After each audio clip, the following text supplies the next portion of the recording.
히브리서 7장 11절에서 22절까지 말씀입니다. 히브리서 7장 11절에서 22절 함께 읽겠습니다. 레위 계통의 제사 직분으로 말미암아 온전함을 얻을 수 있었으면 백성이 그 아래서 율법을 받았으니 어찌하여 아론의 반차를 따르지 않고 멜기세덱의 반차를 따르는 다른 한 제사장을 세울 필요가 있느냐? 제사 직분이 바뀌었은즉 율법도 반드시 바꾸어지리니 이것은 한 사람도 제단 일을 받들지 않는 다른 지파에 속한 자를 가리켜 말한 것이라. 우리 주께서는 유다로부터 나신 것이 분명하도다. 이 지파에는 모세가 제사장들에 관하여 말한 것이 하나도 없고 멜기세덱과 같은 별다른 한 제사장이 일어난 것을 보니 더욱 분명하도다. 그는 육신에 속한 한 계명의 법을 따르지 아니하고 오직 불멸의 생명의 능력을 따라 되었으니 증언하기를 내가 영원히 멜기세덱의 반차를 따르는 제사장이라 하였도다. 전에 있던 계명은 연약하고 무익하고 패하고 율법은 아무도 온전하게 못할지라. 이에 더 좋은 소망이 생기니 이것으로 우리가 하나님께 가까이 가느니라. 또 예수께서 제사장이 된 것은 맹세 없이 된 것이 아니니 그들은 맹세 없이 제사장이 되었으되 오직 예수는 자기에게 말씀하신 이로 말미암아 맹세로 되신 것이라. 주께서 맹세하시고 뉘우치지 아니하시리니 내가 영원히 제사장이라 하셨도다. 이와 같이 예수는 더 좋은 언약의 보증이 되셨느니라. 네. 오늘 본문은 예수께서 우리의 구원을 보증하시기 위한 영원한 제사장이 되셨다는 것을 계속해서 변증하고 있는 내용을 우리가 함께 묵상하고 있습니다. 요즘 우리가 묵상하고 있는 히브리서의 주된 독자들은 믿음이 흔들리고 있는 초대교회의 유대인들을 향한 말씀입니다. 살아계신 주님과 그 부활을 본 세대들이 이제 저물어가고 새로운 세대들이 일어나게 되면서 손에 잡히는 것이 없고 오직 마음으로 믿고 영적으로 따라야 할 분이 예수님이시라는 것밖에는 없었기 때문에 그들의 손에 잡히는 것, 눈에 보이는 것이 없기 때문에 흔들릴 수밖에 없는 상황이었습니다. 그들에게는 우리 손에 쥐어져 있는 이 신약 성경이 아직 없었고 오직 구약 성경만 있었기 때문에 더더욱 손에 잡히는 것이 없다고 느꼈을지도 모르겠습니다. 그래서 그들은 눈에 보이고 더 익숙한 신앙으로 돌아가려는 유혹에 시달리게 되었습니다. 그들의 눈에 보이는 대제사장과 그들의 눈에 보이는 성전과 그들의 눈에 보이는 속죄의 제사들, 이런 것들이 그들의 마음을 더 편안하게 했을지도 모르겠습니다. 이렇게 흔들리고 있는 유대인들을 향해서 오늘 히브리서의 저자는 아론의 반차를 따른 제사장들의 그 불완전한 제사로는 완전한 속죄가 이루어질 수 없고 그런 제사들을 통해서 제사장들 그 자신조차도 그 죄를 해결할 수 없음을 강력하게 다시 한번 지적하고 있습니다. 구약 성경의 율법으로 구원을 이룰 수 있었다면 예수 그리스도께서 구원자로 오실 필요가 무엇이 있겠느냐고 말하고 있습니다. 영원히 살아계신 생명의 하나님이신 예수 그리스도께서 영원한 대제사장이 되셨기 때문에 율법을 쫓아 세움받은 육신의 제사장들이 행했던 그 불완전한 속죄는 이제 더 이상 필요 없다는 것을 강력하게 가르치고 있는 것입니다. 여러분, 제가 좀 더 쉬운 이야기로 이 오늘 내용을 다시 한번 풀어보자면 이렇게 풀 수 있을 것 같습니다. 어두운 방에 들어갔을 때 우리는 급한 대로 우리 핸드폰에 있는 손전등을 쓰게 되죠. 왜냐하면 아무것도 보이지 않기 때문에 작은 빛이라도 필요했기 때문입니다. 그 손전등을 켜서 우리는 이 방 전체를 밝힐 수 있는 스위치를 찾습니다.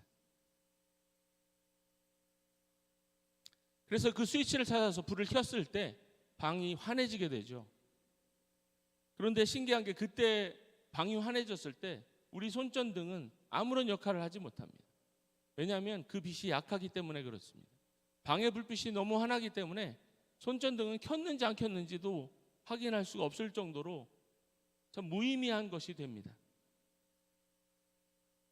영원한 대제사장이신 예수 그리스도의 완전하신 속죄 때문에 완전하신 속죄를 하실 예수 그리스도께서 오시기 전까지 그들이 행했던 그 불완전한 속죄는 더 이상 능력도 없고 효력도 없게 된 것입니다.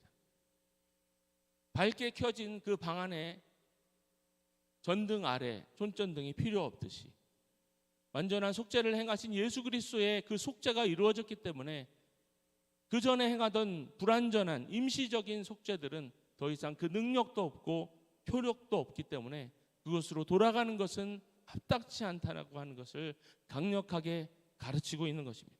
사랑하는 성도 여러분, 오늘 본문의 유대인 초대 기독교인들은 왜 그렇게 흔들리고 있었다고 생각하십니까?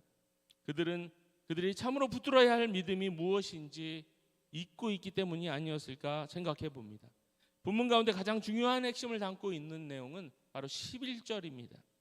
11절에 보면 레위 계통의 제사 직분을 말미암아 온전함을 얻을 수 있었으면 어찌하여 아론의 반차를 따르지 않고 멜기세덱의 반차를 따르는 다른 한 제사장을 세울 필요가 있느냐라고 하는 말씀인데요. 이 말씀에 제사의 직분을 말미암아 온전함을 얻을 수 있었으면 할 때 사용했던 이 온전함이라는 원어의 뜻을 보면 이 성취, 완성을 뜻하고 있습니다. 오늘 묵상할 본문의 가장 중요한 핵심 단어가 바로 이 제사 직분의 완성입니다. 아론의 반차를 따른 제사장들, 율법 아래 율법을 따른 제사장들의 직분의 완전한 직분은 그 완전한 성취를 이루지 못했다고 기록하고 있습니다. 때문에 아론의 반차를 따르지 않고 영원한 능력, 영원한 생명의 능력을 쫓아나신 영원한 대제사장이신 예수 그리스도께서 그 제사장의 직분을 온전히 성취하셨다고 말씀하고 계십니다. 이것이 오늘 말씀의 핵심입니다. 그 제사장 직분의 완전한 성취는 곧 완전한 속죄를 말합니다. 제사장이 해야 할 가장 큰 의미는 속죄 제사를 드리는 것이죠. 왜냐하면 죄로 인하여서 하나님께 더 이상 가까이 갈 수 없기 때문에 그와 그 백성들의 죄를 속하는 것이 하나님과 연합하는 유일한 길이었기 때문입니다. 하나님께서 그 무관 세월을 율법을 통하여 자기의 백성들에게 원하셨던 것은 바로 이 완전한 속죄였던 것을 잊고 있었던 것입니다. 이것이 가장 중요한 것인데 하나님께서 궁극적으로 하시려고 했던 일들을 일이었던 이 완전한 속죄라는 것을 알지 못한다면 그 눈에 보이는 율법과 눈에 보이는 대제사장, 눈에 보이는 성전 이것으로 돌아가려고 하는 마음들이 다시 생길 수밖에 없다는 것입니다. 왜 그것을 해야 했는지 그것을 생각하지 않고 마음을 잃어버린다면 눈에 보이는 것으로 편안한 것으로 신앙을 되돌이키려고 하는 인간의 연약한 모습이 드러날 수밖에 없기 때문에 그렇습니다. 그러나 우리가 오늘 마음의 경각심을 가지고 묵상해야 될 내용이 더 있는데요. 무엇이냐면 율법과 구약성경, 대제사장, 성전 그리고 희생제사 이렇게 유대인들이 흔들렸던 이 눈에 보이는 것들이 세상으로부터 온 것이 아니라는 것이죠. 바로 성경에 기록되어 있었고 구약성경과 율법에 기록되어 있었고 이것들은 하나님으로부터 온 것이었습니다. 그러므로 우리는 정신을 더 바짝 차려야 합니다. 유대인 공동체들에게 경고하셨던 이 말씀을 우리 마음에 새겨야 할 텐데 우리가 주님을 예배하고 기도하고 교회에 봉사하고 금식하고 믿음의 행위를 하는 진정한 이유가 무엇인지 잊지 말아야 합니다. 만약에 그것을 잃어버린다고 하면 우리도 이 초대교회 유대인 공동체처럼 아무런 가치 없는 종교에 빠져가던 그 실수를 우리도 할 수 있다고 하는 경각심을 이 아침에 또 다시 한번 가질 수 있었으면 좋겠습니다. 오늘 말씀 우리에게 경고하고 있는 것입니다. 하나님께서 오늘 우리 교회를 세우신 진정한 이유를 알고 붙잡아야 할 것입니다. 우리가 성경을 읽고 듣고 공부하고 기도하는 그 목적이 무엇인지, 하나님께서 그러한 것들을 통하여서 우리에게 행하시고자 하는 것이 무엇인지 분명히 알아야지 이러한 실수들에 반복하지 않게 될 것입니다. 하나님께서 우리에게 무엇을 행하셨고 또 무엇을 행하려고 하시는지 알고 그것을 붙드는 것이 우리가 영적으로 살아있고 하나님과 연합하여 계속 주님과 동행할 수 있는 길이 될 것입니다. 기도 그 자체에, 예배 그 자체에, 교회 그 자체에, 눈에 보이는 종교적 행위 그 자체의 마음을 빼앗기기보다는 그것을 통해서 하나님께서 우리에게서 행하실 그 일들과 그것을 세우신, 그것을 또 우리에게 주신 그 목적을 붙잡는 것이 더 우선된다는 것입니다. 다시 율법 아래로 돌아가는 저 유대인 기독교들과 다를 바 없는 이런 실수를 하는 것이 아니라 하나님의 뜻이 이루어지는 것이 그리스도인의 삶의 목적이요, 교회의 목적이요, 예배와 기도와 성령의 역사가 일어나는 이유임을 한시도 잊지 않았으면 좋겠습니다. 오늘 이 말씀을 마치기 전에 안소니 드 멜로라고 하는 사람이 지은 종교 박람회에 실린 짧은 이야기를 하나 소개시켜 드리고 싶습니다. 이 이야기를 듣고 우리 마음에 다시 한번 생각해보고 우리가 교훈을 얻었으면 좋겠는데요. 때는 로마 기독교의 박해가 심했던 시기에 지하의 카타콤 예배실에서 있던 이야기입니다. 그 지하에 있는 예배당이었기 때문에 이 눅눅하고 냄새도 나고 어두웠습니다. 그렇기 때문에 예배를 드리기 위해서 촛대를 놓고 그 위에 촛불을 켜고 예배를 드렸더니 한층 더 예배가 은혜스러웠습니다.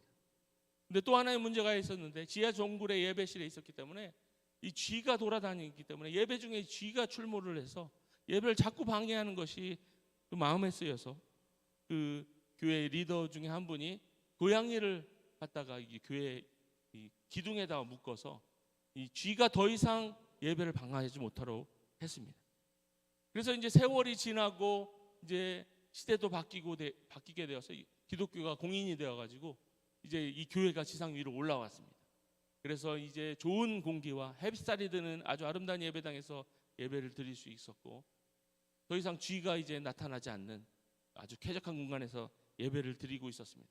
그런데 한 오래된 그 교회의 성도님께서 다시 촛불과 고양이를 갖다가 이 교회 기둥에 묶어두면서 이런 말을 했다고 합니다. 예배에 촛불과 고양이가 없으니 예배에 집중할 수가 없고 은혜가 안 되네 라고 얘기를 했다고 합니다. 여러분들 이 이야기를 들으면서 우리가 어떤 생각을 할 수 있습니까? 사랑하는 성도 여러분, 우리가 오늘 버려야 할 불필요한 신앙 습관이나 간습이 무엇이 있는지 하나님 앞에 다시 한번 물어보고 우리 자신을 점검할 수 있었으면 좋겠습니다. 그와 더불어 우리가 꼭 붙들어야 할 믿음의 핵심이 무엇인지 하나님 앞에 묻고 답을 구하시는 이 아침이 되기를 주님의 이름으로 축원드립니다. 우리 함께 기도하겠습니다. 사랑의 하나님 감사합니다. 주님께서 우리에게 은혜로 말미암아 구원을 얻게 하여 주시고 예수 그리스도의 그 영원하신 속죄 아래 우리를 두게 하여 주셔서 그 영원한 생명을 꿈꾸고 그 구원의 은혜 안에 거할 수 있도록 인도하여 주신 것을 감사를 드립니다. 그러나 우리가 눈에 보이는 것에, 우리의 손에 잡히는 것에 우리가 마음에 뺏기지 아니하도록 인도하여 주시고 이 모든 것을 우리에게 허락하신 하나님의 그 참 뜻이 무엇인지, 하나님께서 우리를 통하여서 행하시고자 하시는 것이 무엇인지 다시 한번 깊게 생각하며 우리 삶을 묻고 있는 안 좋은 신앙 습관들이 무엇인지 다시 한번 점검하고 우리가 영원토록 붙잡아야 할 예수 그리스도의 그 속죄와 구원의 은혜를 다시 한번 우리가 붙잡는 아침이 될 수 있도록 축복하여 주시옵소서. 오늘 하루를 주님께 맡겨드리고 주님과 동행하는 하루가 되게 하여 주옵소서. 예수 그리스도의 이름으로 간절히 기도드렸습니다. 아멘.